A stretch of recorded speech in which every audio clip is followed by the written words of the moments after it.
Uh, I'm Omnath. My background is social gerontology. I am also related to NDRI. You worked at the School of International Health before. He got PhD. Professor Khai. Okay. Okay. Thank you, sir. So I will follow your guidance, one sentence, but I will have to put few commas. Commas. And we will be on. Well, my name is Navras Katioda, and I'm very much pleased to welcome colleagues there, especially in the virtual platform. I'm serving as the president of NDRI, this Nepal Development Research. Namaste, good evening. I am Prasad Regmi, one of the founding members of NDRI. Namaste, I am Taranidhi Bhattrai, one of the members of NDRI. Namaste, I am Manjusri Singh. I am also one of the members. Namaste, I am Raj Kumar Bhattrai, member of NDRI. Namaste, and good afternoon, everyone. My name is Makhan Mahajan. Actually, I was in the University of Tokyo, the same department, School of Education. Now, Professor Umezaki leads. Then, Krishna Rai, actually, he was and there in the department, and he was as a guardian for me. He helped in many ways, taking to the canteen and everything in the department. So it's my pleasure to meet you all today. Thank you. So, Namaste, everyone. I'm Shriya Sridhar and I'm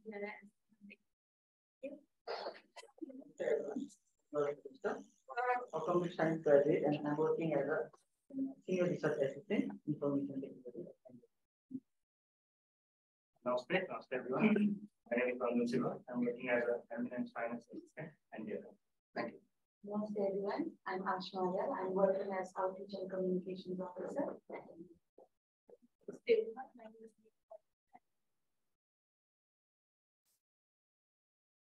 Namaste, everyone. I'm Antara Namaste. I'm working as a research associate with NDRI, and we are excited to hear you. Namaste, everyone. I'm Sutya Shrestha. I am a graduate from Open University of Environmental Engineering, and I'm here working as a research assistant. Thank you. Namaste, myself Jai Kumar Guru. I'm a program coordinator, health, education, and environmental programs in India. Namaste, everyone. I'm Utsaha Bartola. I'm a public graduate and here at NDRI, recently appointed as a senior research assistant. Thank you. Namaste, everyone. My name is Kamal Palani and I'm working as public health researcher. Namaste, everyone. Myself, Kavita Yadav, working as a public health officer, also as a research associate at NDRI.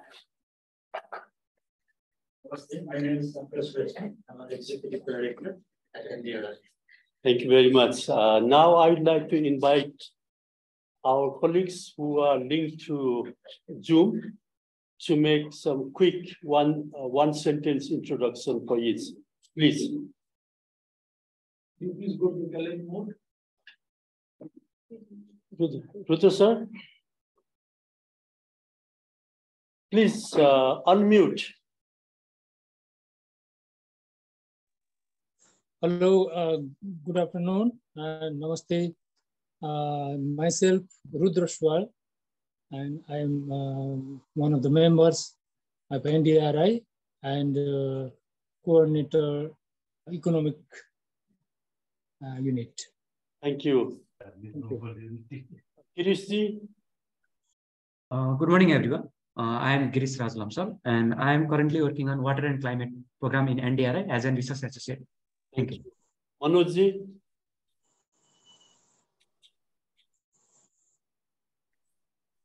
Manojji, are you okay? If not, we move to next. Mangala Tuladarji.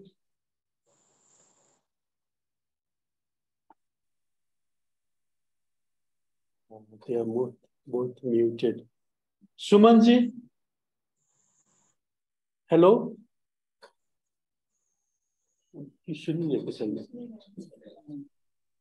Namaste, namaste. I am Suman Sisapati. I am AIT alumni. Thank you. Welcome, Sumanji. Long time. Manishaji? Namaste, everyone. I am Manisa Raimasi, working as Senior Admin and Finance Officer in NDRI. Thank you. Ravitaji? Namaste, everyone. I'm Ravita Mulmi, a member of NDRI. Dozo yoroshiku onegaishimasu. Doita shimaste. Rodinaji? Namaste, everyone. I am Rojina Izu, working as a research associate under Water and Climate Program at NDRI. And it is my pleasure to meet you all. Thank you.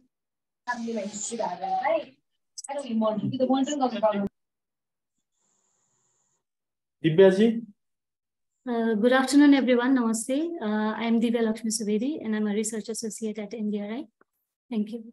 Thank you, Divyaji. Next, we have Su Jae Hao. Can you introduce, please?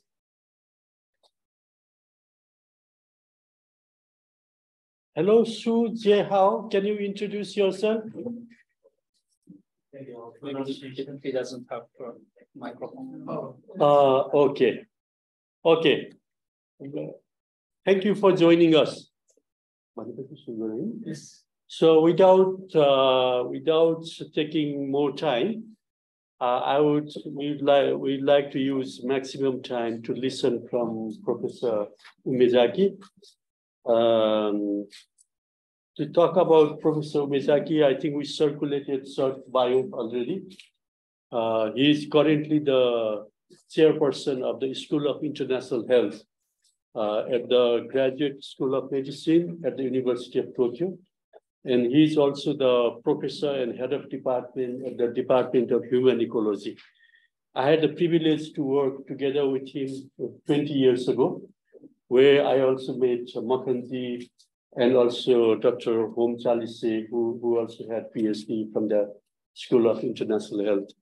So after 20 years, we are so happy to have Professor Umezaki here. I have another friend, his name is Miyazaki. I'm sorry, sometimes I get mixed up. He's there.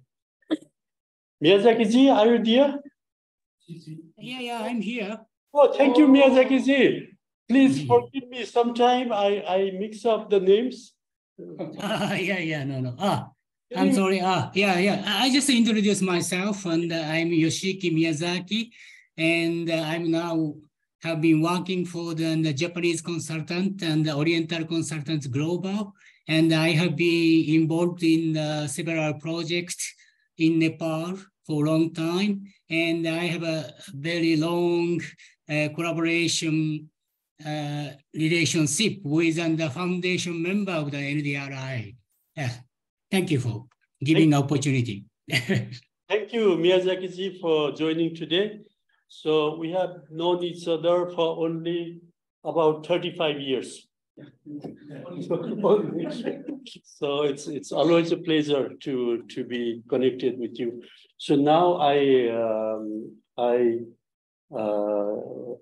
am really happy to invite Professor Umezaki to kindly deliver his talk on the very, very relevant topic on the aging and depopulation challenges and what could be the lessons for countries like us. Thank you. Please. Okay. Do you show us slide?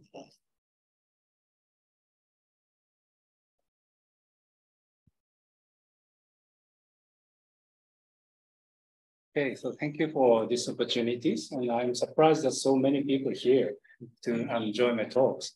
So I make a very casual talks, but I must make more serious one maybe.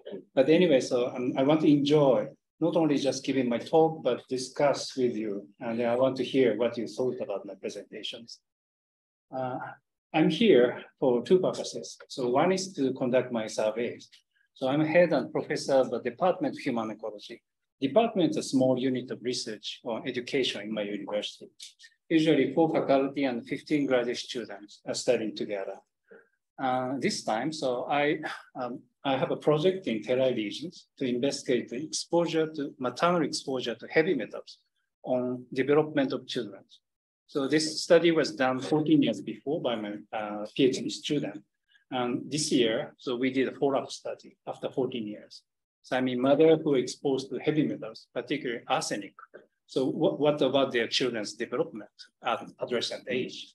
And we could complete the questionnaires, not question, evaluation of the neurodevelopment. And I'm on the way back to Tokyo.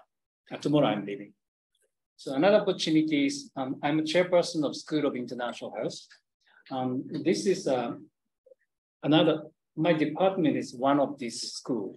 And we have 30 faculty members and plus 80 graduate students. We have these, this is a department, so social medicine and also biomedical sciences. So, and we are broadly, loosely working together. So department is the most important unit, but so school is more broad, just to attract and advertise to foreign countries, attract other students or as such. So we have a plan to make a foreign research station. So last year we challenged to make it in Thailand, but unfortunately that was not selected by our government. So I think by the one of the purpose is to, if this institute can be our counterpart or not. And this morning we discussed about the issue with your members. And I think still this country has a lot of things to do with public health or medical field. So I'm wondering to start considering kind of new challenge to make a good collaboration with the institute. That's another thing. This is my presentation. Well, actually, they are my students. And I brought them to Madi district, and then each of them stay in the village and stay for 2 months. The main purpose is to study Nepali language and to be familiar with the people and their way of living. They already wear this kind of Nepali costume and they're very happy. So today's topic is demographic programs. I think in Nepal, many people don't recognize demographic programs, right? I don't know. But this is a big issue in Japan. So first, let me explain about the background of current demographic program. One is the decline of infant mortality. Yeah. So, you know, if I have kids, so I want kids to be healthy. Yeah. So deaths of infant, that's a big sad. Right? So we tried our best to avoid deaths of our infant or neonatal. So this is a trend in Japan, starting from 1899. So at the time, infant mortality rate was around 150 of 1,000 new births. It's quite high in current standard. It started to decrease in 1920, and then now it reached to 1.9. So it's very successful. Of 1,000 newborns, and 998 can celebrate their first birthday. I think it's a good thing. Next, about longevity. When I was a small boy, so I tell my grandparents, live longer, yeah, don't die earlier. So everybody maybe thinks so. And then that's came to be true, I think. This is survival curve. Okay, this is age 0. And please assume that if there are 1,000 people, babies here, then we observe for 100 years and how they die. So this is survival curve. Very extreme case, okay, nobody died for 100 years. So at the day of 100 years, everybody died, okay? In that case, life expectancy, longevity is 100 years, right? Do you like that society?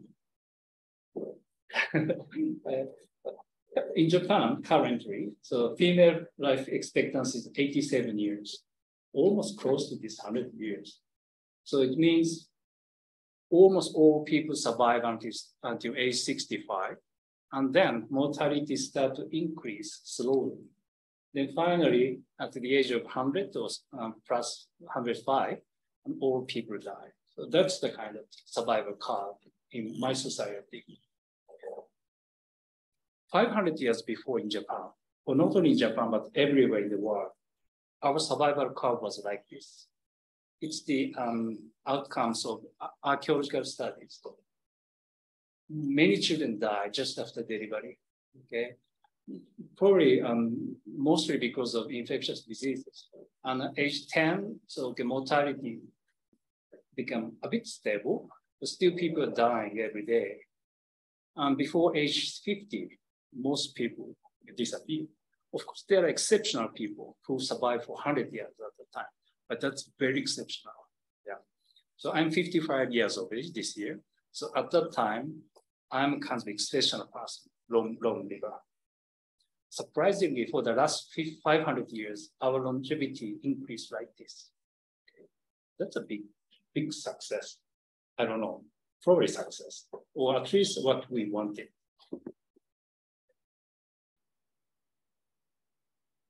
This is the consequences. Okay, low fertility, no, low infant mortality and longer longevity, life expectancy. Our population has increased like this. Now, this is a Western calendar. So 10,000 years before, we had very small number of population in Japan. But now we have this number of populations, many people. I mean, many of you have visited Japan everywhere. Even you go to rural areas, still people are there. So but this increase started at this time. Do you know we were samurai before? Strange hairstyle and always carrying sword and then cut each other or something like that. We stopped that activity here. Yeah. Then we start to accept industrial revolutions from Western countries. Then population start to increase and then we reach here. I think the slides so far I showed is kind of good things. Yeah. Children don't die and older people live longer. And our population has increased. Population is one of the good predictors of economic power. So far it was good. So it's not a problem, but it's just background of progress. So we have a new demographic problem due to these successes. This is one of that. This is population decline. We are here now. Yeah, we are on the peak. And this is the prediction, official prediction by National Research Institute. Our population will decrease like this. You might think that this is just prediction. It might be not true, but it's a demographic prediction. It will be true. It's not like the economists. Economic prediction never true. Economists say, okay, we have a good economy next year, but other people say no, bad economy and five, so we don't know. But the demographer's prediction is very true. So probably our fertility will increase or decrease slightly, or mortality also fluctuates a little bit, but still we will follow these patterns as long as we don't accept foreign migrants. So we should prepare the societies for this population decline. Very interestingly, I'm here, okay? I'm 55. Earlier 50 years of my life, I was in this increasing trend. For the remaining 50 years, I don't know how many years I survived, but if I assume I live another 50 years, I can enjoy this declining stage. It must be very different. Another problem relating to population decline is low fertility. This started 1900, and this is present. And this bar indicates number of births. And this line indicates fertility rate, low fertility, total fertility rate. In 1940s, we have this number of babies, but now we have only 1/3 or 1/4 of babies compared to 70 years before. And our fertility declined like this. Now this is two. You know, to make babies, we need two people, father and mother. Okay, so if they produce two babies, population will almost be constant. But our parents are making only 1.3 babies. So that means only 70% of the populations by generations. Okay, so we are on decreasing trend. Our population is decreasing to 70% over one generation. That will be maybe 25 or 30 years. Interestingly, I was born in 1968, right? So this time, compared to my generations, the current generation, they have maybe less than half of the number. Then we say that my university, the University of Tokyo, is kind of good universities. So many students in Japan want to enter. So if we consider statistical theory, the threshold of entrance will be significantly reduced due to this number of births if we don't change the total number of students. So we sometimes say that if you see a bad score of my students, I say always it's because of low fertility. This is the second problem. So another one is dependency ratio. So simply speaking, this is the ratio of non-working age population to working age population. So it was 70. That means 100 working age population support 70 non-working age population in 1920. Sorry, I deleted this one. So it was 70. So at that time in Japan, so there are many children. Okay, parents have maybe 5 or 6 children, and they're always hungry, and the parents try their best to feed them, and children fight each other to get like a big sweet potato like that. That was the time. But after the World War II, this dependency ratio started to decline and then reached bottom in 1990. So 1990 was the time when we experienced the economic bubble economy. Yeah, so maybe Krishna-san knows about that. At the time, we were very good economic status, and we can travel any places in the world. So for almost 50 years, we experienced a decline in dependency ratio. So economically, decline in dependency ratio means kind of good for economic development because we need less money for spending no working age population. So we can spend that money for development.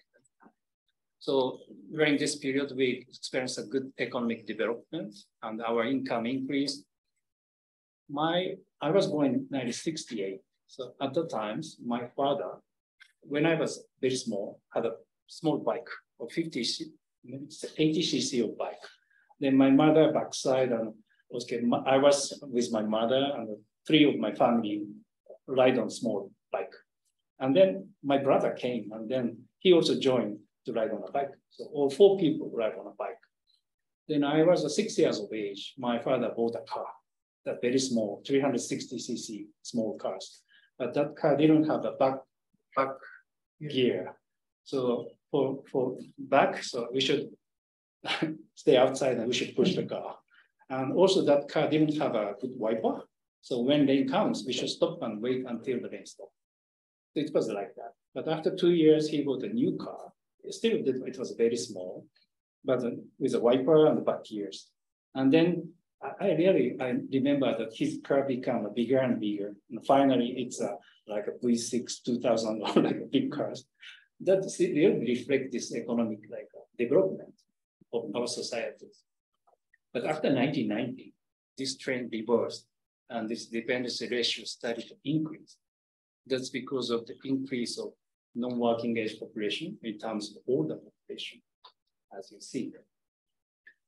It's natural, we live longer. Yeah, we have more older people. So that was our dream, okay, live longer. My grandparents, they did it. Then we have more older people in our societies. So, but as a whole, population level, so we have a higher total population ratio year by year, and we expect this will reach to 90. It's like this level. It's unbelievably high population dependency ratio in world standards. That's another demographic problem. Demography can predict the full future population structure.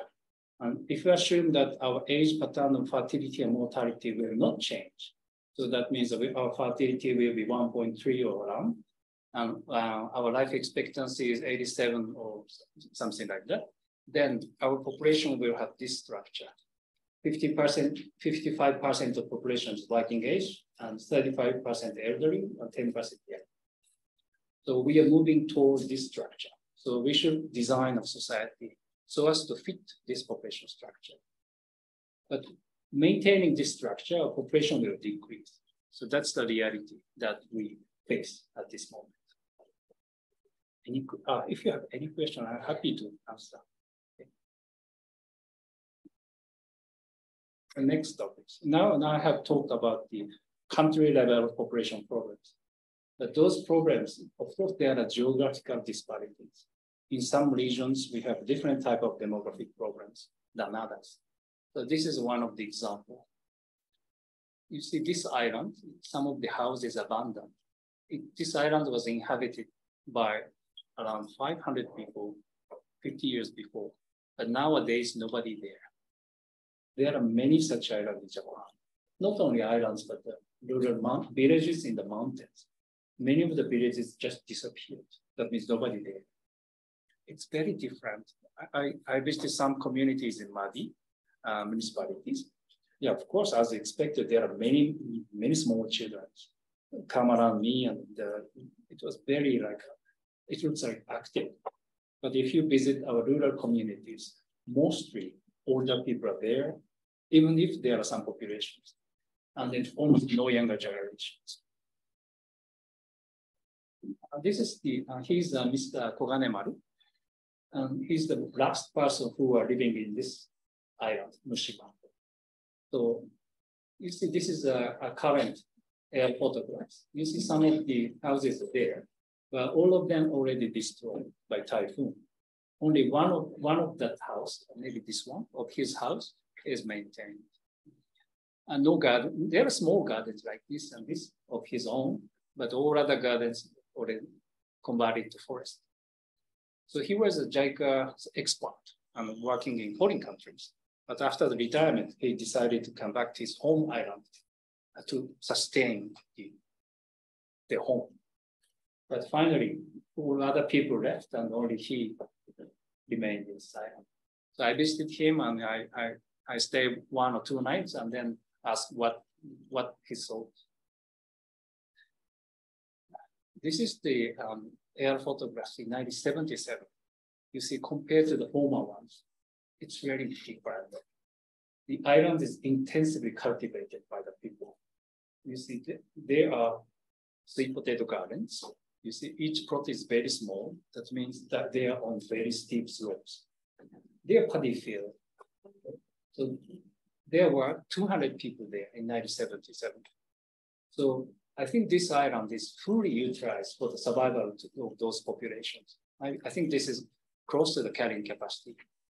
But after that, in 1995, okay, 20 years later, so population decreased to 56, 50, 32, 22, 3, and now 1. It's the kind of typical things occurred in rural societies in Japan. Probably Nepal is a very young country, I think. So you can't imagine that your home village will disappear. Yeah. This is the reasons provided by Mr. Koganemaru about why depopulation occurred in his island. One is secondary education. So before, most people from that island just complete junior high school and then become farmers or fishermen.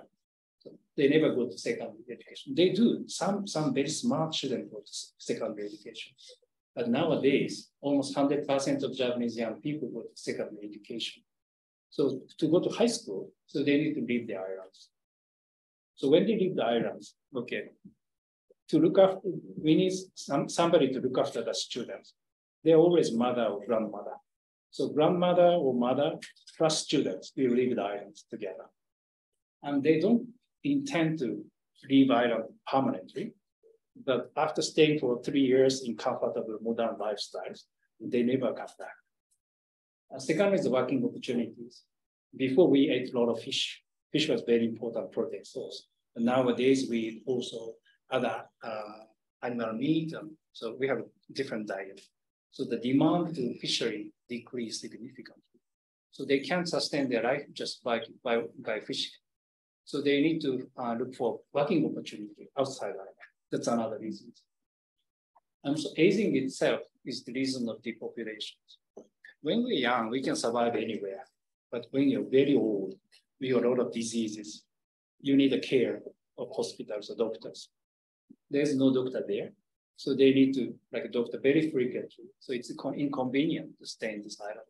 So that's another reason of leaving the community. So I'm very sad to hear these stories. So there are many records in the past. They have very good festivals, they have like cultures, and they have big events. All of those memories disappear with the depopulation. And even the culture.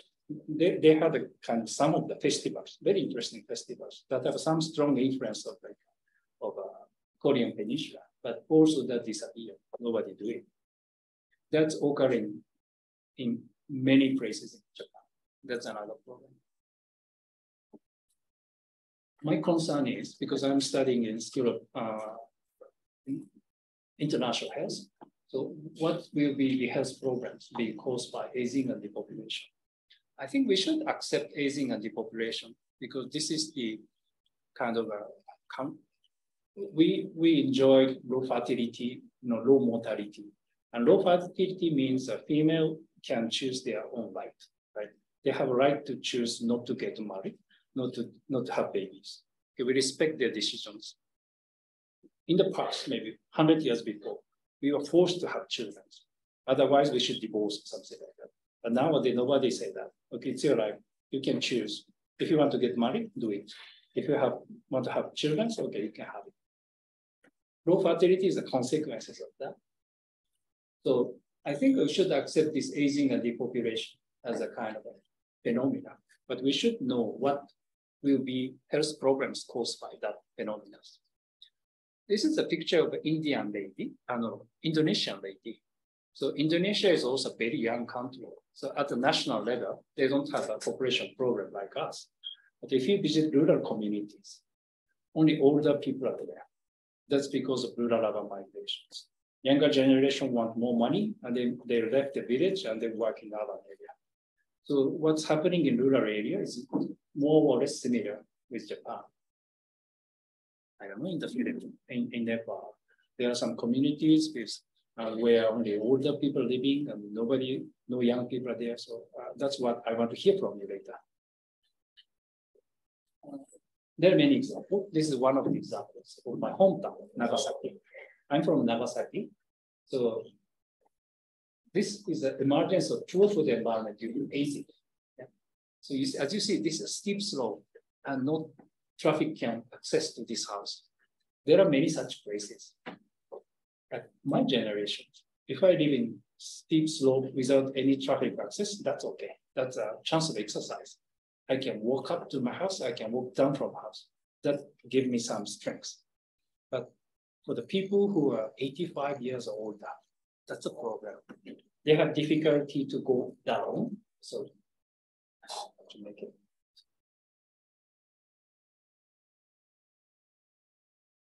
Or go up. So there are many houses. This is the GIS analysis of the blue houses. They are the houses without traffic road and also on the slope more than 20. So that's a kind of very difficult for older people. So many. My hometown have a very small like flat land. So most people live on slopes.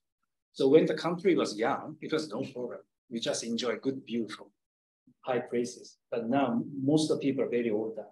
And particularly the people who are living in these blue houses that have no access traffic road and very steep slope are older people. Younger generation, they want cars, so they move out. But older people, they don't have money to change their houses, so they remain that such a very difficult environment. That's another problem occurring. Another problem is the food environment. And it's similar to the previous ones. But Nepali people in rural areas, they have access to their own food, I guess. I know they have gardens around the village and they can cultivate or they can harvest, or they might catch fish in the river. But in Japan, that's not the case. We have a very small number of farmers, even in rural areas. They are doing some different type of job and they depend their food on food shops. But please imagine there are two places. One place is mostly older people. Another place is university students. Which place you will make shops? Of course, university students. They buy, right? So these days in my neighbors, one big university was established. surprisingly, many shops and food stores were established. But that never happened if they make an elderly care house in one community. Nobody buy. So as aging and depopulation process, many food shops closed. So there are now many places people have almost very poor access to food shops. In this map, this is just an example. These are blue ones. That means that 80% of the people have access to food shops within 500 meters. But the red ones, only 20%, that means 80% have no access to food shop within 500 meters. So they don't have food shops in the walking distance. Of course, if they drive a car or ride on a bike, that's okay. But 85 years, sometimes it's difficult to drive their own cars. So I'm wondering how they obtain their foods. We did a case study. This is the hypothesis. If people living in poor food environment, they might shop less frequently.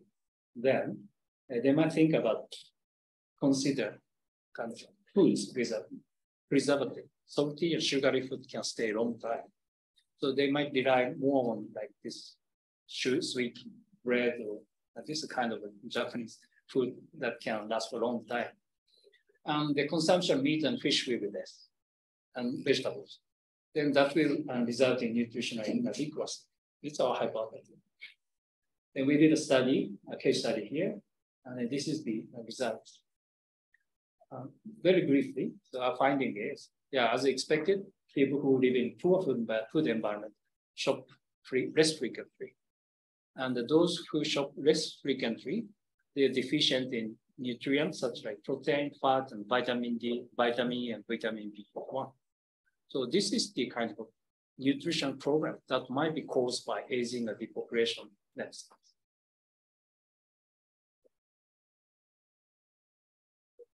People who study in Japan knows about 7-Eleven, yeah, the convenience stores.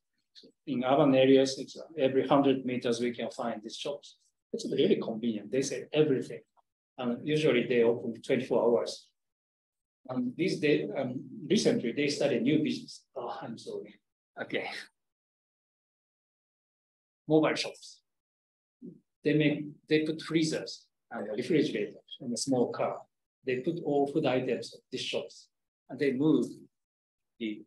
sell these things in poor food environment. So they travel for 1 hour and go to remote areas and then sell. They fix a time. Okay, Monday 2 o'clock I'll come, but Wednesday 2 o'clock. All the people are waiting there. And this car have speakers and they are making some good music, that kind of IT music. Then when all the people hear that music, or they know what's time, maybe they come twice a week and they come and then buy those foods. I think this service has potential to increase or improve the nutritional status of older people. Also, it is a good opportunity to meet their friends. Usually older people, they only inside their house and then they never talk to others. But with these mobile shops, they come with music and then they meet friends. And after this, they sell ice cream and eating ice cream and talk with their friends. I think it's a good opportunity. And our government knows, of course, researchers know the program. We have a big demographic program. So it's not only the program for us, but it's a program of most high-income countries. And it will be the program of all countries in the world, maybe after 50 years. So we need to find some good system to mitigate. Okay? If you have a infectious disease, we develop vaccinations or antibiotics. Same. We have an aging and depopulation program. We need something to fight this down. Community-based integrated care systems is one of the concepts to mitigate the aging and depopulation issues. I think this concept is very recognized in Southeast Asian countries. I don't know in Nepal. The definition is that comprehensively ensure the provision of healthcare, nursing care, prevention, housing, and livelihood support. By this, the elderly could live the rest of their lives in their own ways, in environments familiar to them, even if they become heavily in need for long-term care. This underlying part is the kind of point. it doesn't say directly. The message is, don't die in the hospitals. You should live in the communities and die in the communities. That's the main message. Because these days, before coming to Nepal, my mother got a pneumonia and was hospitalized. And I was surprised how intensive care she received. Every 2 days, blood monitoring, and all days her heartbeat is monitored. And then nurses checking every hour. It's very intensive. I imagine how much money we spend for my mother. Because we have health insurance, our expense is very limited. But as a whole, much of the tax is spent for elderly care. Our government knows that that's not sustainable. So that's why they introduced this concept. And then people, please go back to your home communities, and you should be looked after by your friends, family or friends, and then you can die in your places. Then they can, government can reduce their expenses. At the same time, people can live with their proud and kind of comfortably. That's the concept. I think as a concept, I think this is very nice. And if it's realized, it's very beautiful. But I think honestly, at this moment, this system is not well implemented in Japan. So I did a very brief questionnaire, interview survey to elderly people. So there are many things like shopping and cleaning house, cooking. For those daily activities, who you can ask other people's support among. Yeah. Family members, neighbors, business sector, local government. Interestingly, elderly people say, in case we need support for living for this, we should be cared by children or government people. It is a shame if we were cared by other people. Other people say, you have children, but your children is just living in our area and they never care you, right? That's very valid. They don't like to be said like that. So they can't ask their neighbors to help them. That's the kind of very major opinion. It's interesting. It was not the case before. Japanese societies 50 years before, people help each other.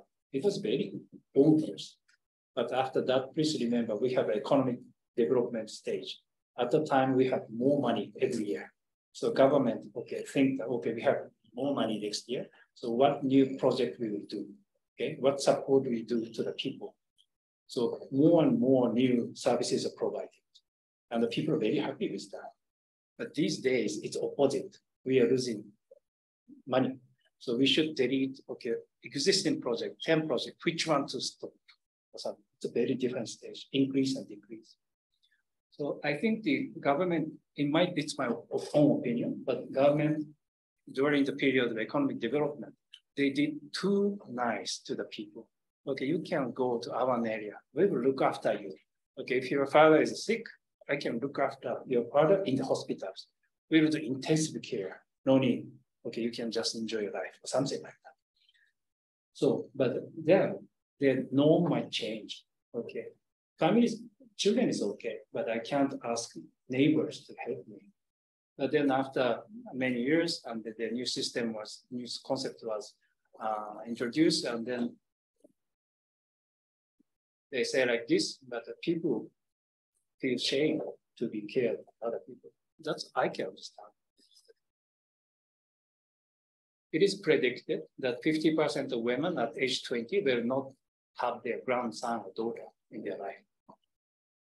I ask my students of age around 20 years, do you have plan to have grandsons or granddaughters?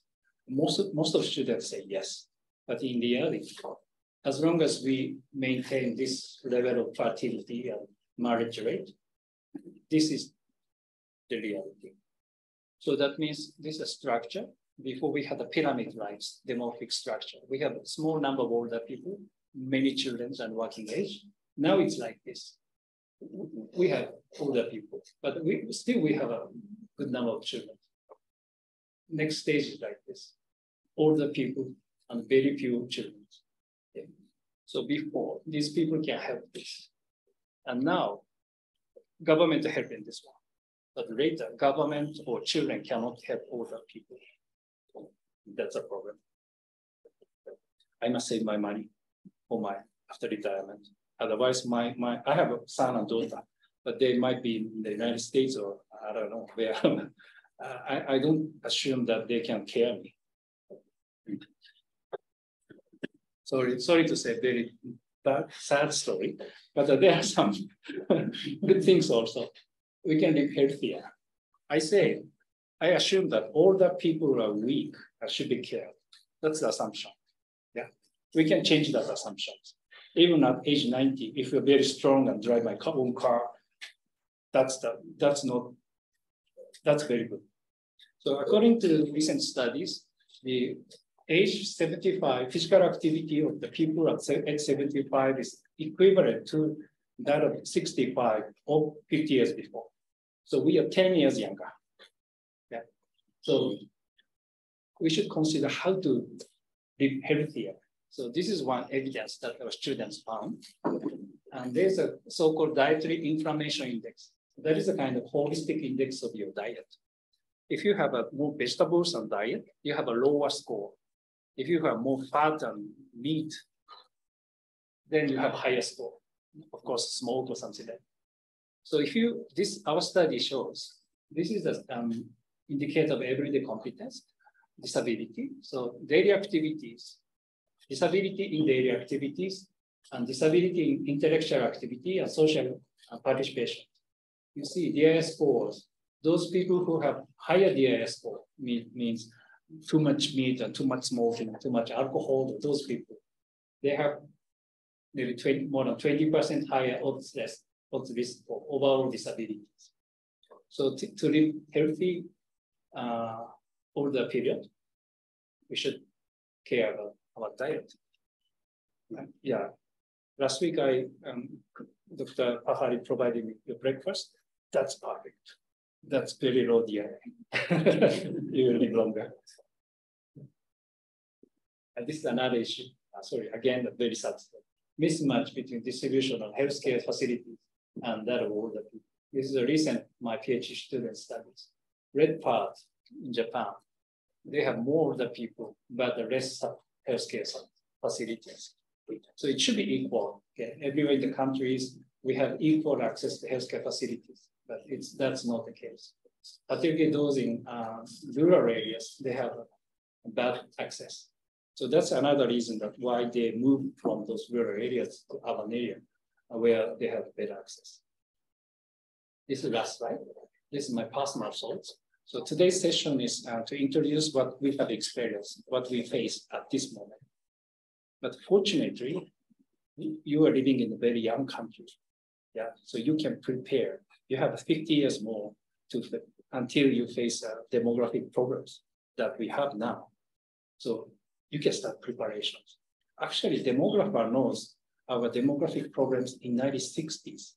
There are many scientific papers written, but after 50 years, we will have this problem. We have higher dependency ratio, we have lower fertility, we have like a disappearance of rural communities, but nobody cares. Oh, it's after 50 years. That's not my business. My children will do it. Then now we are just starting to struggle to solve the problem. It's too late, but it's not too late for you. So in my opinion, it's just in my opinion, maybe some people will not be happy, but I think the too intensive, the too expensive care services have been provided in Japan. As I give an example of my mother, personally, they give intensive care to my mother. That's very good. But the population level, I feel a bit too much. Now, life expectancy is 87 years for female. But when I was a child, that was 72. Yeah, 15 years shorter. But I thought people were sufficiently happy at the time. I think that even the life expectancy is short, then that will not affect our happiness.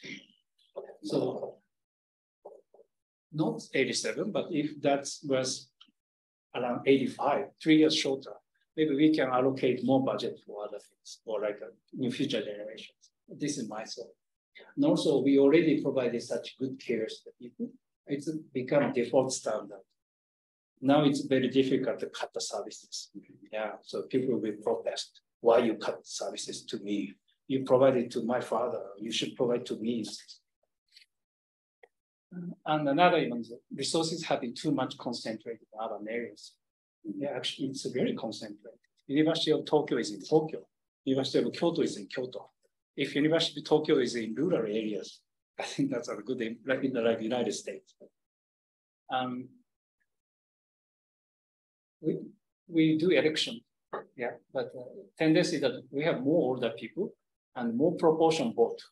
We have small number of younger people and less proportion they vote. So the will of those older people reflected in the policies.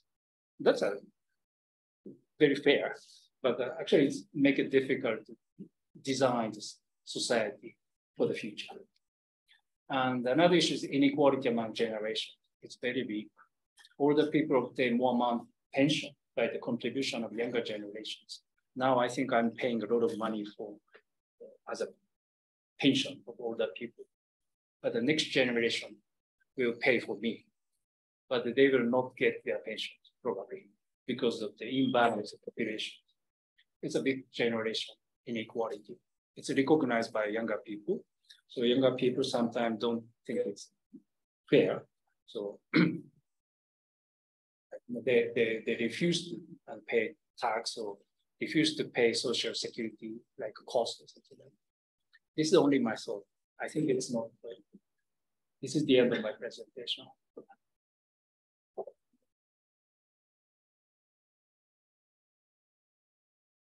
Thank you very much. Very touching presentation.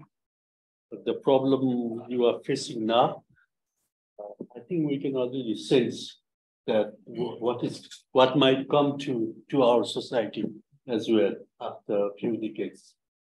We have already seen some signs that our villages are getting towards getting empty, even though they are not empty yet. It's mostly older people living there. Younger generations either going to Kathmandu or going abroad. So it's very important, we think, when in time before it's too late. So colleagues, please feel free to ask questions. Maybe we can have another, since it's very interesting, we can have another maybe half an hour.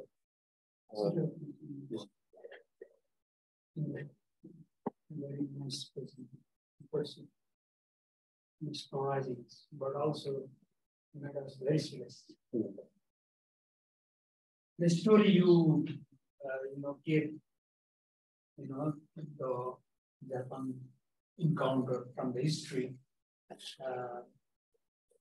Nepal also has a similar, like you say that the child mortality rate, neonatal that mortality rate was very high before, and that is now is coming down, right?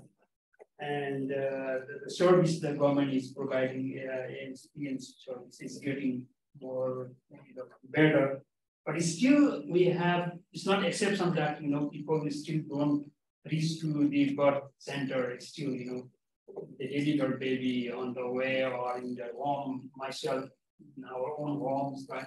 It's kind of, it still exists. But you said that Nepal is a young country, maybe comparatively, maybe we are young in this sense, but still following the trend. Just before we start our session, Vice Chancellor Professor Regni was saying that I wish I will have a sixth grandchild. I now is one or four grandchild. I wish I will have a six. And he was asking Dr. Pahar, you have only one child. This kind of things already in the very short time, it didn't happen here. But I know many of you have a single kid. Myself, my siblings are 10. I have 2 kids now, you see. And it's going very, very fast. So my question to you, and I'm not question, just curious to know, is the government of Japan is serious like what you, Professor, you are and what policy intervention government is trying to intervene to address these things. Yeah, so the concept I introduced, I can recall, but the community-based integration, that's the main policy. So to implement that policy, they make a center in each municipalities, and they allocate a special person to do that. So that's a big change. And the allocated person are now struggling to make it. But still, it's a very first time to do it. We have no a textbook. So every person is struggling to achieve it. And then every year they have a kind of a conference and they report the case, how they were successful. Then they can learn each other. I think it's the stage. Just started this community. They started already in 2005, so it's already almost 20 years past. But how is the impact? At least many people knows it. Yeah, so they recognize, and before many people want to die in the hospitals, but I think more people want to die in their house. I think that's a change in mind occurred already. So the next stage is, okay, before dying, okay, if they're very old, they might not bring to hospitals, but they just look after the community.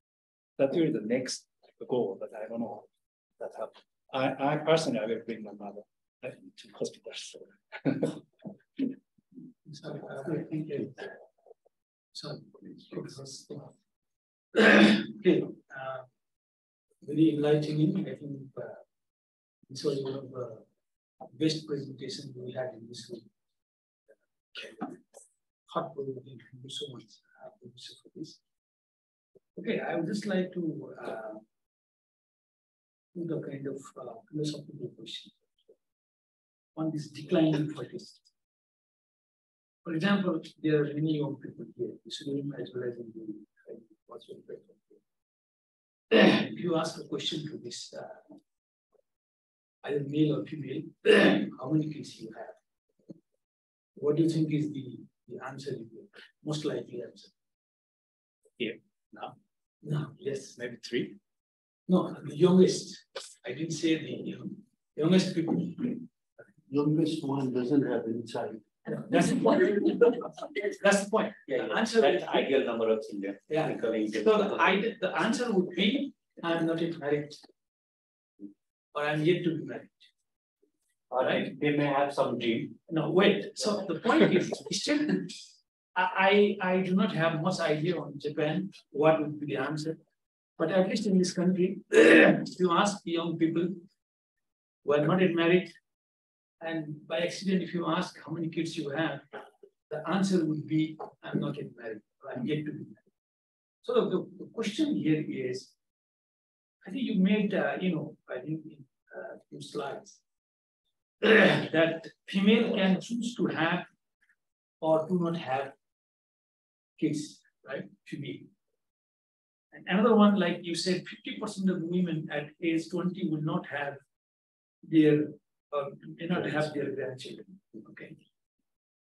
So here we are talking about only women, the female part. But if you look at, the graph you showed, where you reached to the peak, that time period, and in Nepal also, in many other countries also, I think the design of our society was, okay, how do you get kids? You get kids. For example, you born and then you pass through your adulthood, you get married, and then you have kids, right? That was the design of the society. I think still, here, at least in Nepal, I would say that, maybe there is a very small population or the insignificant population who would not get married or who would not have any kids. Okay? There's no that thought in their mind. And maybe it was in Japan, some 50 years ago, like that. So my question is, so that was the design that our ancestors made of our society. Okay? And then we continued our society for the kind of sustainable one.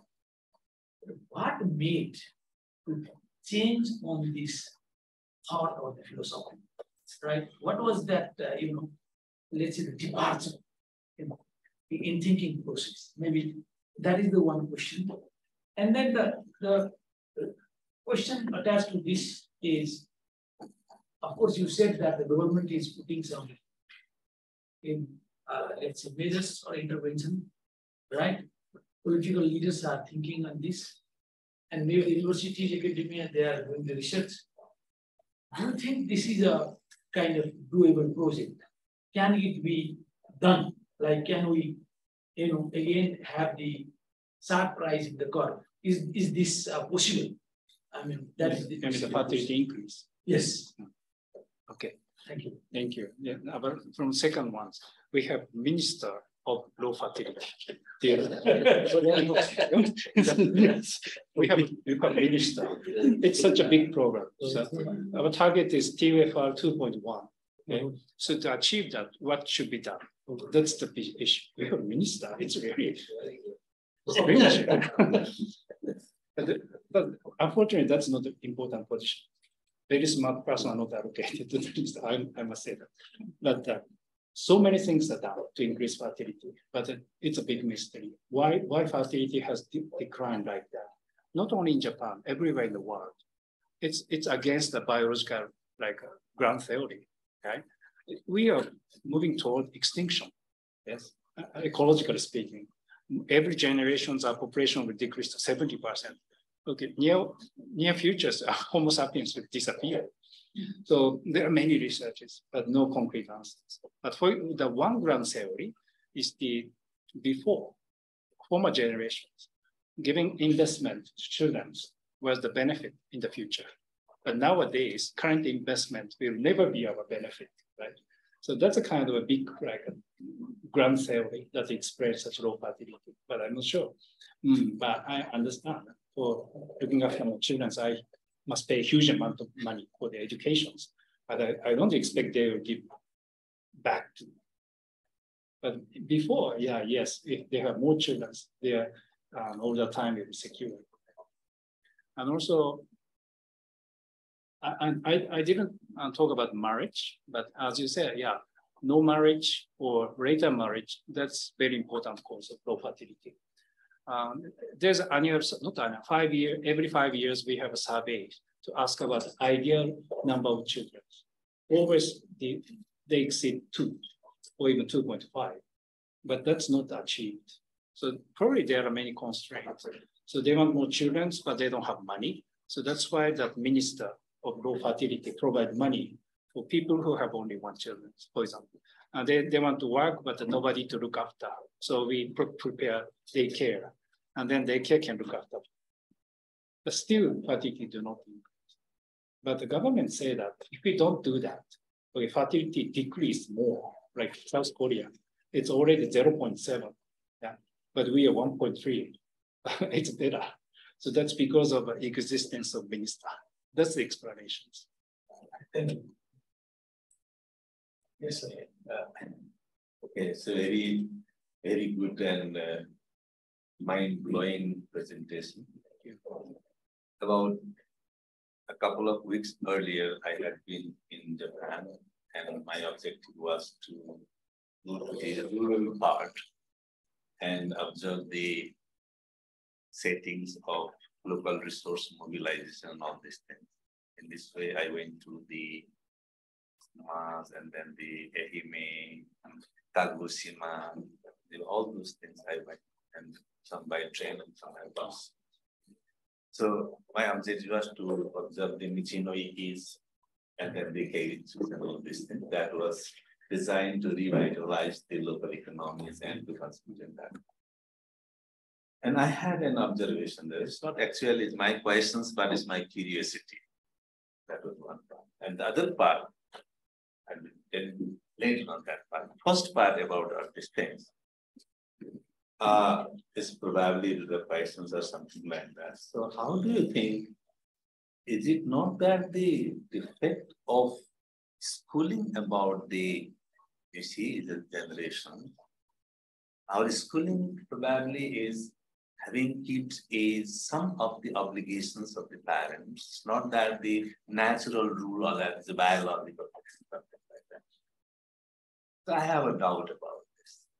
When we talk about our kids or something like that, we have to educate them, we have to take care of them, all of these things and that. But actually it was not the thing. When you look at the history and all these things in the biological processes, and nonetheless, you have to give continuity of this. If we are getting birth or something like that, in our myth, in our Hindu myth actually, is an obligation to give continuity to the generation. If anyone is stopping something like that or not having that, then it's the bad that life or that afterlife would not be successful. So that was the schooling in our countries, and probably, I don't know, I have no that the valid reason for that one. Some things, my question is, I don't think that somewhere from the very beginning, in schooling, we are making mistakes. That is one part. And another part, I traveled in most of the rural part of Japan. It should not be okay to say the rural part in Japan because it's in every village and all these things are accessible by roads and very beautiful roads, nicely paved, all these things. But during that period, I had one thing in my mind. So if not that the Japanese, there is a substantial flow of international students to Japan. Rather, no more than 100,000, probably I don't have the statistics on that. Even from that, at least 5,000 students or that is something like that would be seated or that is some of the institution would be established over those empty islands or somewhere. So, and then in the residential ways and all these things. It will not be heavily costing for the Japan all that. So probably the population can be there and they should be there and 2 years, 3 years or 4 years programs would be there. At least they go in the 5 different islands and then you will have the 5 different schools of certain types and you will have that the 500 or that the 200 or 300 of the residential part. And transportation is not the problem in Japan. So that was in my mind when I was traveling from one and looking at that and no hill was there with a house. When we look at here, every hill have houses and people are promoting there. There's forest and forest and forest, everywhere forest. So to some of this one, it's not the question curiosity. We are not doing something wrong in case of schooling in relation to the generations or that is the biological rule of nature or something like that. And a mistake.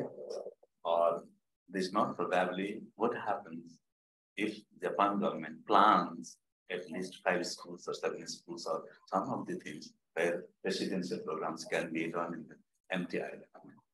Yeah, not the empty island, but we welcome to live in Tokyo. But we have a very strong policy to invite foreign students.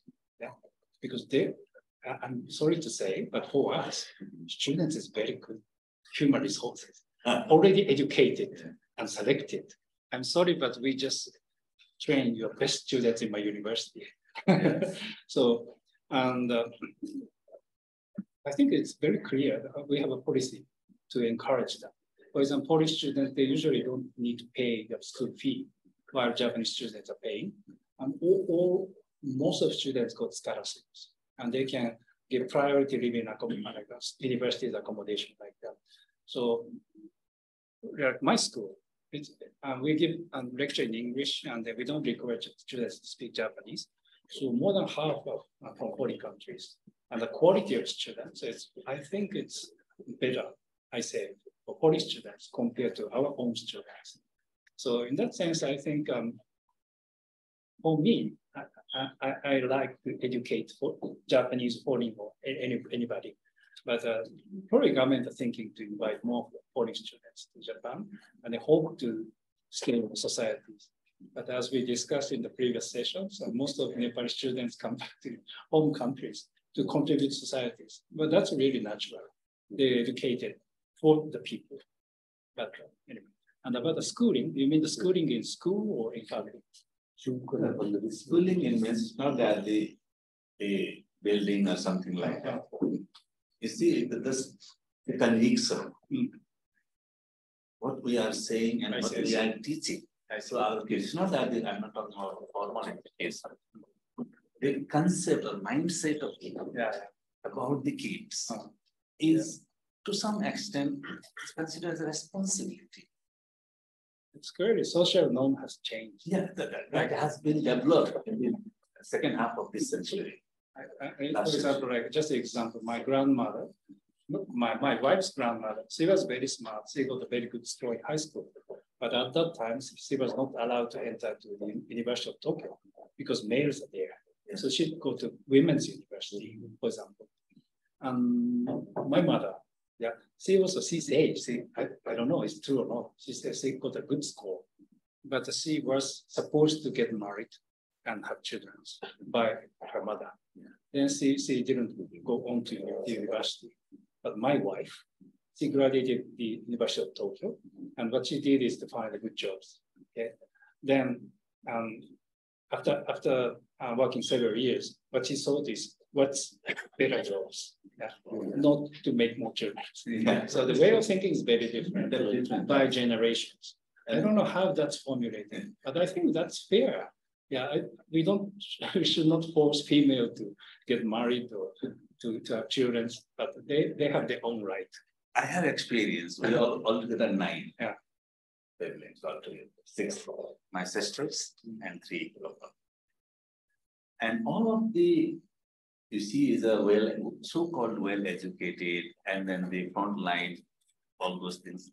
When I was very small, and my parents were, it's been really difficult for your fathers to send you all to these schools and then all this thing. My name is Raz, and then they'll say, Raz, you should not have to have. So that's sort of, from that time, in my mindset, me myself, it was deeply rooted. I should not have to have more kids. Why? Because I have to face the difficulties of my father. Because 9 kids to send to these schools, at least at the primary or that, whatever is it. And then the agricultural things, all these things to get. It was very difficult for him. So that was the mindset I had, and I had only one. I see. That's the same story with me. So somewhere, I don't know, it's a very raw idea, that the bread to pinpoint where to eat. But in many countries, the narratives, what's the kids, having kids, is something uncomfortable for the forthcoming civilizations. So we have to focus how to change or how to restore the narratives of having kids. It's not because of all those things, not the obligations. They will have creativity, they will have the contribution, all these things. And in order to refer about 15 years earlier cases in Nepal, third, fourth, basically third and second, childs were more contributing for the family than the first one. Very nice observation. Professor.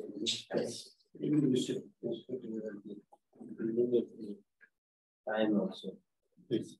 2 minutes or 3 minutes will be enough. Otherwise, we have to sit until tomorrow morning.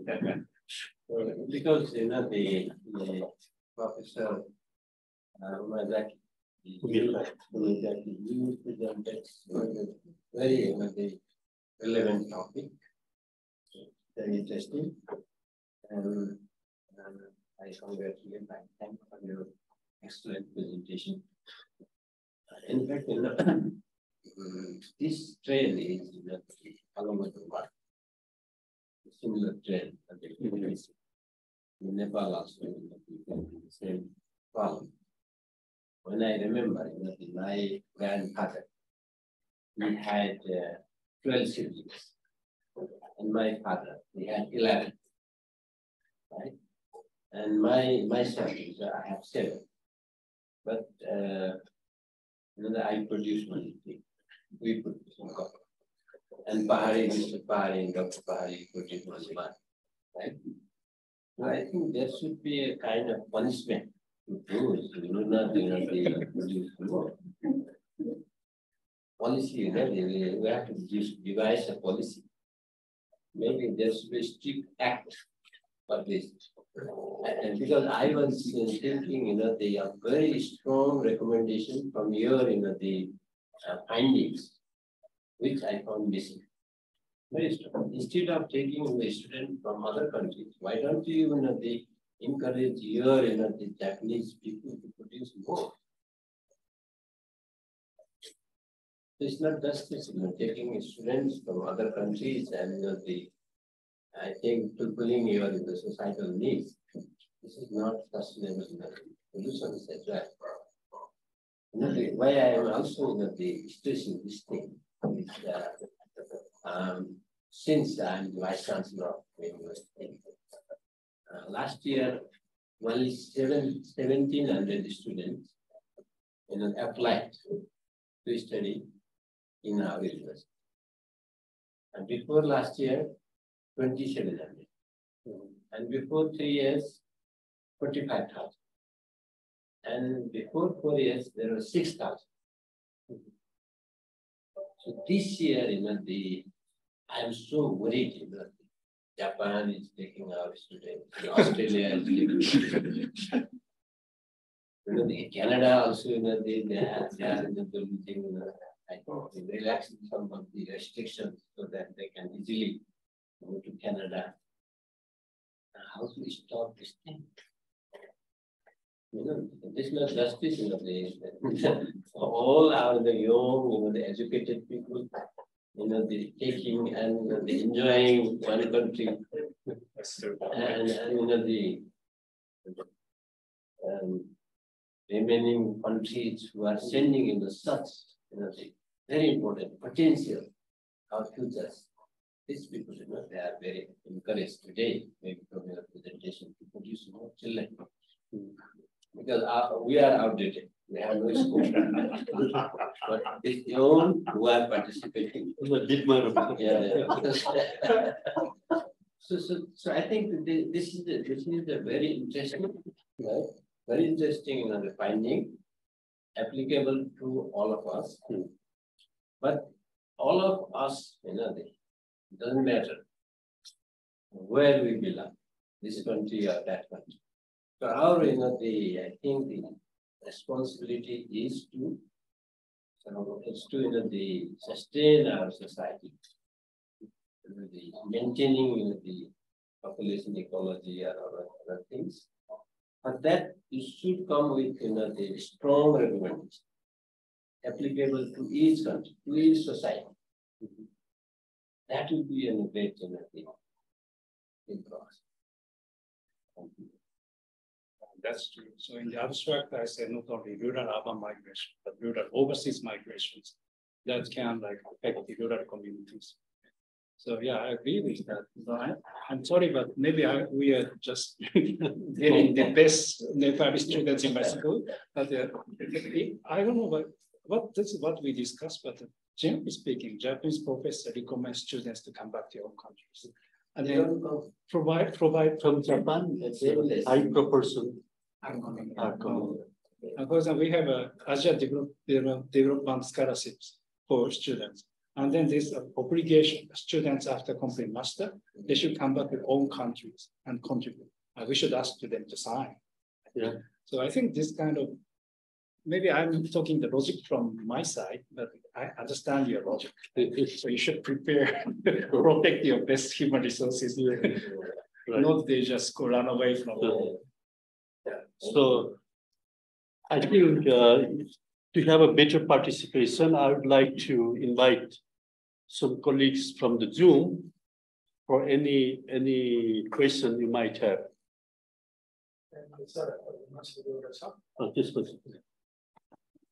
Those who are participating virtually, do you have any question, comment, observation? Particularly, I like to hear from the females.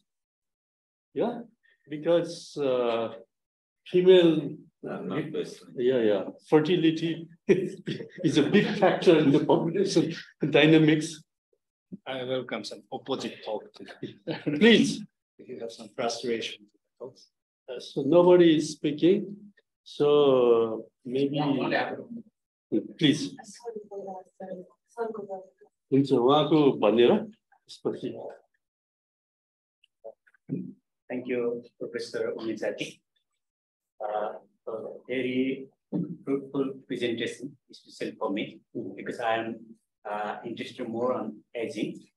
I have also published many articles from Nepal in this field. Yes, first of all, I would like to share one question that was asked for me by Professor Jimba Sensei. He asked me one question. My research was related with social support and subjective well-being, that means happiness. My finding was when there are both husband and together, living together, they will support each other and they always will be happy. And what the Professor Jimba, he is a renowned professor, he asked me in Japan, what we have one saying, like if husband dies early, women they live longer.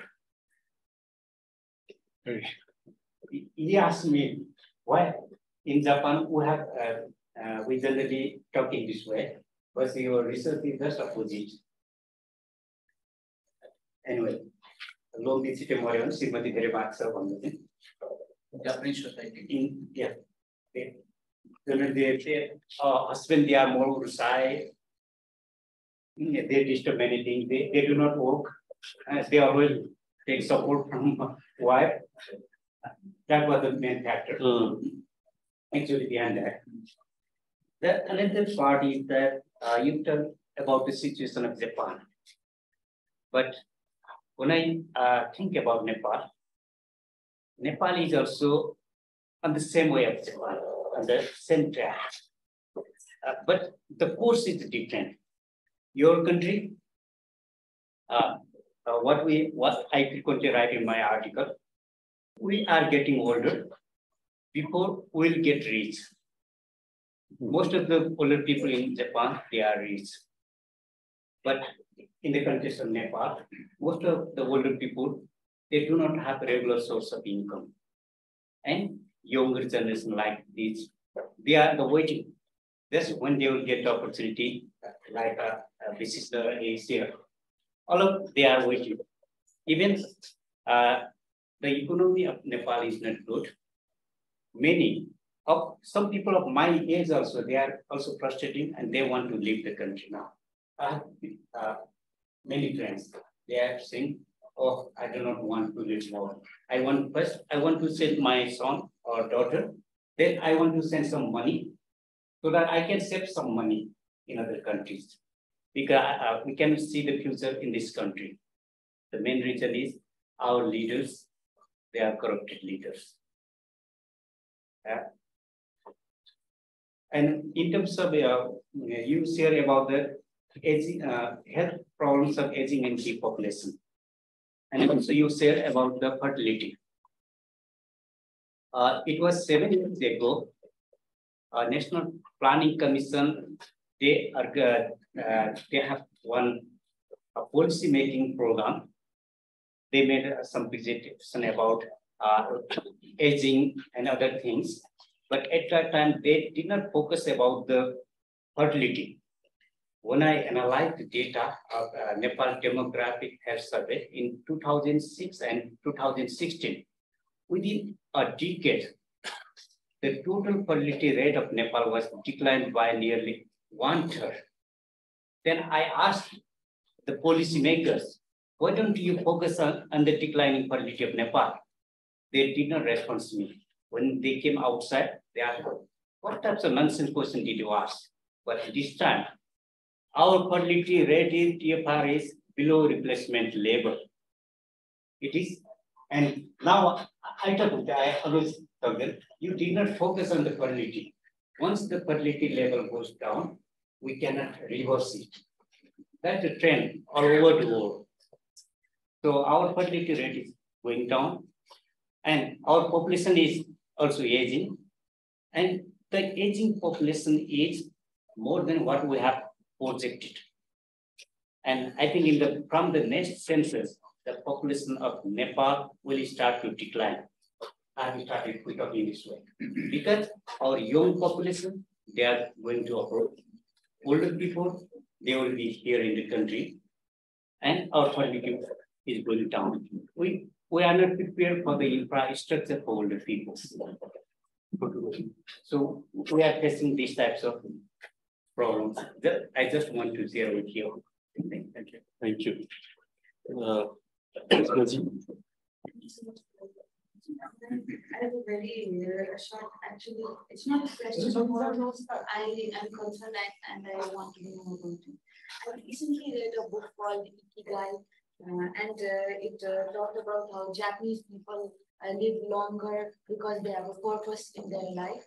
And is that the reason, is it really true that it is the reason behind the Japanese people living longer? And is that also the reason that people migrate and the reason for depopulation? Why people live longer? Well, maybe I can give answer to why female live longer than male. It's a typical like a questionnaire survey sessions. For example, we do focus group discussions for female groups. It's really interesting. They talk a lot and laugh a lot. But in male session, it's like nightmare. So nobody talk, they just stay quiet. And then I ask you, okay, could you have any opinions? So then first I want to hear the opinion of my leader. Then first leader say something and other people say just agree. It's focus group this kind. I need your opinions, but they say, no, we have the same opinion. So I really think that that's the reason how female people unlike my wife. So I have 10 years until retirement.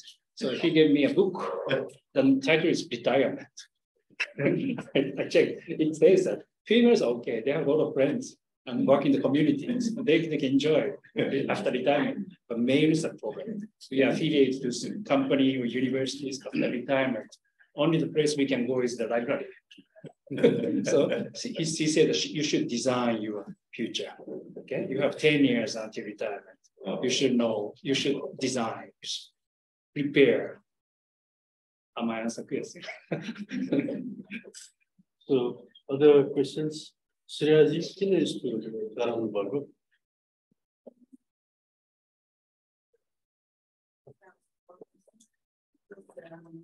The youth migration is a big problem also, and almost all youths are migrating for either for the studies or for the better employment opportunity. And also you saw one Iceland amendment by Iceland. I just want to know, is there any initiative by government of private sector initiative to address that the abandoned house? Oh, I see. Thank you very much. Actually, that abandoned island is registered as a World Heritage. Yeah, so there's a hidden Christianity surviving that island for many years. Maybe you know when we were samurai, so Christianity was prohibited. So at the time, so those Christianity people escaped from center. They live in very fringe area. So that was a fringe. So they make a very interesting way of believing. So although nobody there are some structures of church and other things. Then that's a national World Heritage. So that's a kind of tourist place. So government look after green grasses and then they're ready to invite tourists. But other island that I said only one survive, that is just next to that, but only one person live. So government must provide all services. They send the ships 2 times a day. They should provide water and electricity only for one person. For the local government, it's a big burden. Only one person. How can they live without community? He have a Wi-Fi. So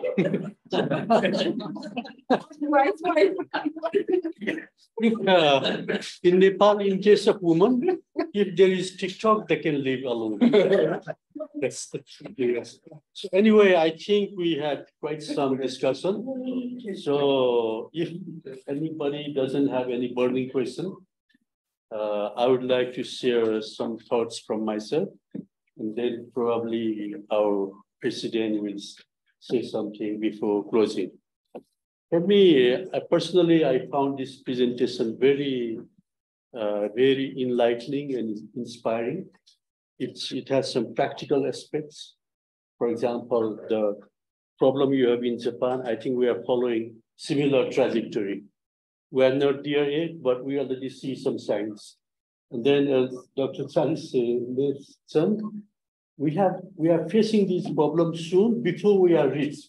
We cannot afford this problem. Yeah, that's a huge challenge. And the other thing, I think we also talked about the very philosophical issue as a human species. Yeah, whether this is a natural phenomenon that could eventually lead to our extinction. Actually, my daughter is now a student of ecology for masters. It would be so interesting for her.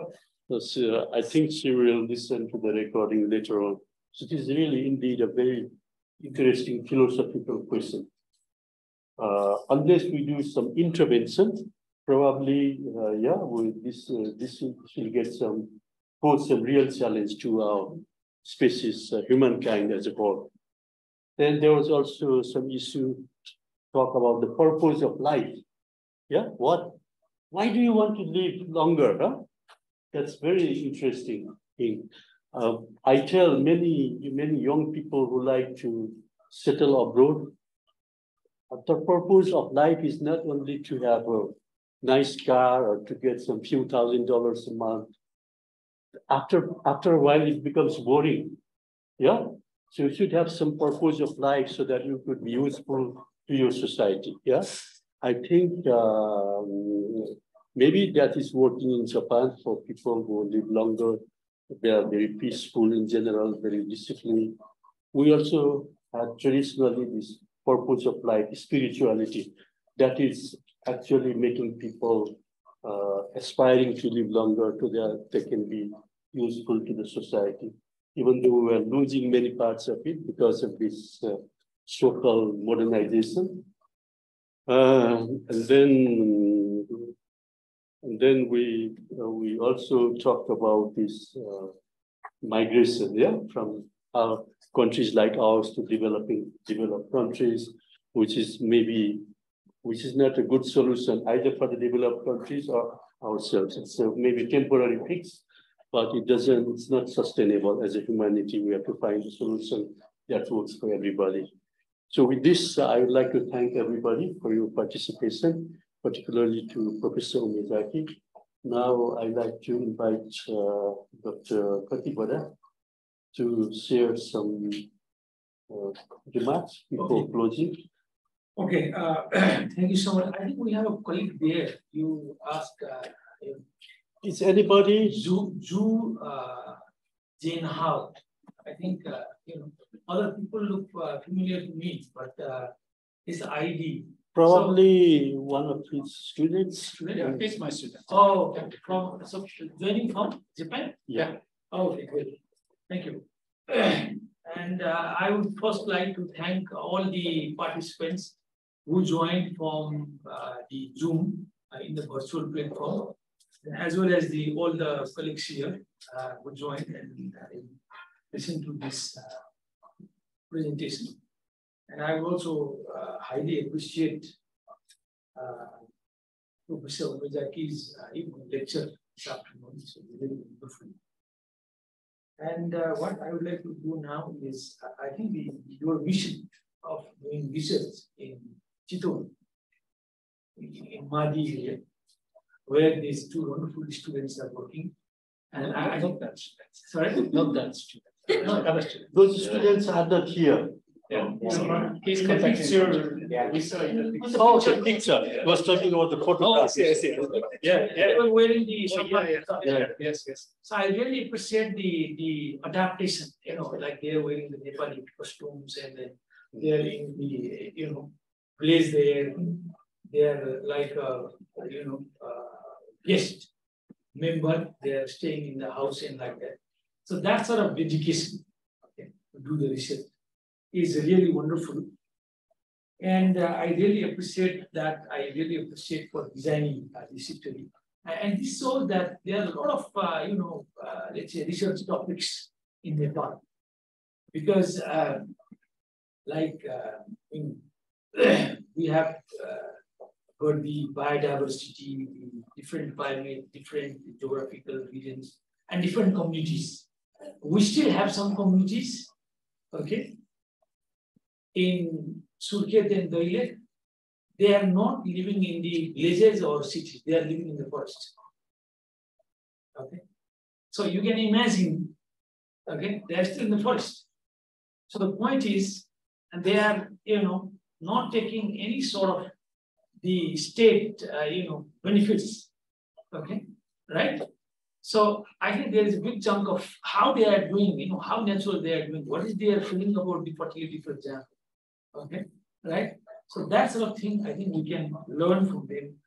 And then still, our, in our country, still, I think the majority of the population is in the rural setting, remote area, and then still there are no infrastructures. We still have some districts or places where there is no road.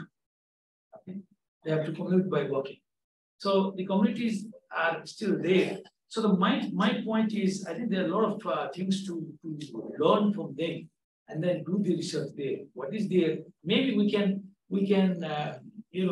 do some wonderful research, and then we can still get the philosophy, what sort of philosophy they have about the fertility and marriage and like that. So we can maybe transfer that to the urban areas or other countries. So that is there. So, and then I would appreciate the point mentioned by Dr. Chalisi, that in our place, I think we have not yet realized the potential. If you compare the same group, older age group in Japan and here in Nepal, for example, if people are retired, they think that they have nothing to do. Okay, so we are retired, nothing to do. There's nothing, no job, no work. Okay, right? So they don't see their value. See? So that is the point. So government can do something here. I mean, this is organization like India, can do something. And we can really, I think these are some of the issues we have to really do some advocacy also. We have to, bring out some knowledge product and do this. So there are a lot of things to rise in this field. And then I think your idea of this collaborative research is really wonderful. We are really looking forward to that. And then we can, I think together, really we can bring some wonderful findings, results, and which could be useful to Japan, Nepal, and other countries also. So looking forward to that. And so I would, request our executive director as well as other colleagues to have more sort of discussion in India, right? And so that we can enlighten ourselves and our research. So with this note, I would like to thank you once again. And I would like to adjourn this meeting.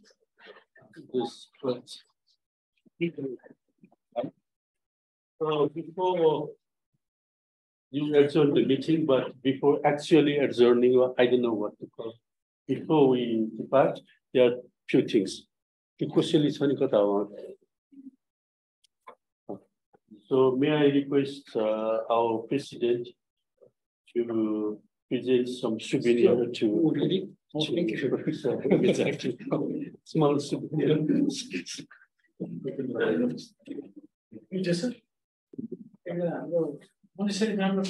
Please.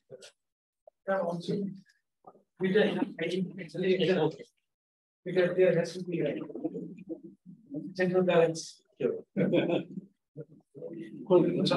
तस्बिर खिच्नु कसले हो अब राम्रो गरेर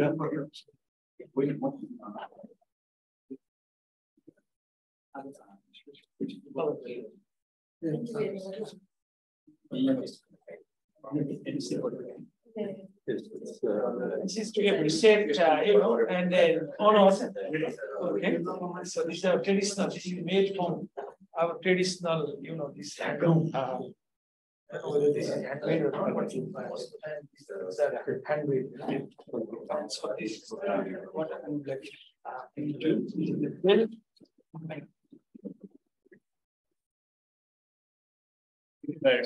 अब हाम्रो सामूहिक तस्बिर के गर्दैछ? अब इन्डियालाई त्यसपछि के